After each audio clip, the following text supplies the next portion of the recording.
Hi guys, देखिए मैंने क्या बना रही हूँ। माँ छोलिया चने उड़द की दाल बना रही हूँ। देखिए चने उड़द की दाल बना रही हूँ गाइस। मैं बना रही हूँ अरबी की सब्जी। अरबी है, अरबी सूखी बना रही हूँ गाइस। वीडियो को बना रहना, वीडियो को लाइक करना, सब्सक्राइब करना। ये अरबी बना रही हूँ। ये दाल के तड़का लगा रही हूँ। प्याज तो है, जीरा का तड़का है, साथ में टमाटर डालेंगे।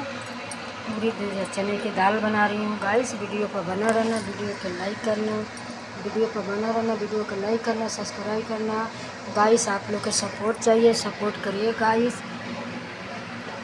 सपोर्ट करिए गाइस। आप लोग को सपोर्ट चाहिए गाइस, सपोर्ट करिए। वीडियो पर बना रहना, लाइक करना, सब्सक्राइब करना। आप देखिए इंडियन खाना कैसे बनी है। Bye guys.